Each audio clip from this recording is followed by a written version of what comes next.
up, people? Welcome to another super time on this channel. My name is Karikatalk. I'm super happy to have you guys on another interesting edition of this your wonderful show. It gladdens my heart anytime I feel on the screen, and I'm sure, so confident that you guys are watching. Today, what are we looking at? We are discussing real estate commission. Commission, simply say commission. I want to look at what is considered fair and what is usually considered as greed.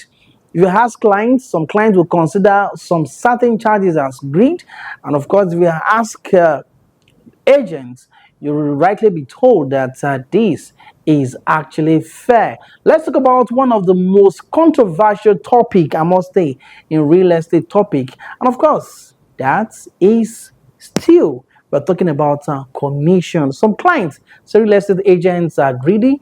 Of course, some agents say clients don't respect their work. But of course, today we look at extensively where the balance is. Today, we're asking simple but honest question: what is fair commission and what is greed?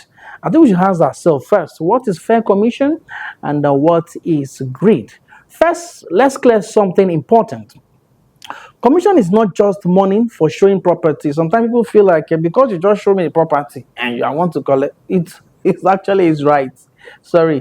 But of course, it's not just about showing property. It's payment for time, experience, risk, and responsibility that the person has, whatsoever role he has performed in making sure that that property becomes a deal, and that is what is being paid for. A good realtor spends hours researching, inspecting, negotiating, and of course, guiding a document, even when the deal may never close. That is rarely discussed in most discussion, especially when clients want to address this issue. Just because you did this, you are thinking about this. No, let's be frank about that. Now let's talk about client side first. Clients are not against paying most of the time. They're not against paying commission, I must tell you. But what most clients hate is surprises. Surprises. They want to know what exactly they are paying for. How much is the agent earning? Is the price transparent, especially between the buyer and the seller? When figures keeps changing, I think we should keep ourselves in that situation as well. When figures keep changing, trust definitely breaks. And once trust breaks, I must tell you that the deal is already dead. Take it or leave it. So when does commission become greed? Let's look at that. When does commission become greed? Commission becomes greed when an agent secretly inflates prices, or an agent change agreed terms midway. Sometimes you hear cases like, we've agreed on this, all of a sudden the agent will just come with another thing. Sorry, this will not work again. This is what will work. Of course, nobody would like to work with such an agent. And also, agents hide better options just to protect commission. Sometimes agents do that. They have better option, but of course, because they feel that they will get better deal on this one, they hide options. And when a client finds out, he feels disappointed. And of course, now let's be honest, these things happen. And when they do, they damage the reputation of the entire industry. I must tell you. And that's sometimes people will just say that agents are like just those agents. No, not all agents, I must say, not all. You need to be specific. Like people will just say, women are the same, men are the same. Sorry, we need to be careful when we generalize. Let's work with those who will actually show you the right way. So please don't run to conclusion. Now, but let's also talk about agents' pain. The pains agents face.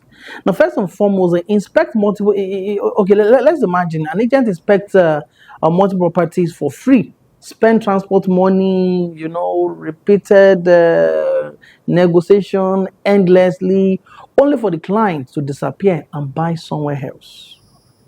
Let's ask you, where will you write, in your budget or in your expenditure, where will that be? But of course, this is this happens very often, so there is nothing big about that. But of course, I'm just trying to tell you some of the pains that agents go through, and when they feel like they need to be paid for their job, please let's respect that. Expertise is not free, to be frank with you. Somebody has guided you to know some certain things, tell about some certain areas, what works, what does not work, and time is not free as well. Let's talk about that. Sometimes agents spend hours taking you around from one place to the other, and so when clients expect professional services without commitment, to be frank with you, it is also unfair. Let's call a spade a spade. So, what does ethical or fair commission look like? Now, it looks like this. Commission discussed upfront, terms agreed clearly, no hidden charges. Everything is transparent. Of course, both parties, all parties involved in this, will be seriously happy. On a very serious note, ethical agents don't chase quick money. I repeat, ethical agents don't chase quick money. They build long-time trust. And that is what everything must learn. Build long-time trust.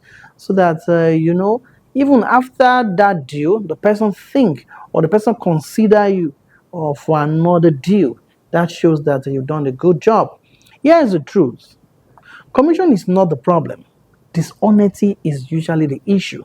When agents are transparent and clients are fair, real estate becomes a win for everyone, I must confess. So, final notes today, I would like to say that if you are a client, pay for your value or pay for value, not promises. And if you're an agent, charge fairly, not secretly. I must say, if you've gone to this extent and you've stayed up to those points, that means you enjoyed this presentation. Please do me a favor, like, share, and of course, comment. It will go a long way. Thank you so much. My name is Karikatalk. I'll see you in the next episode.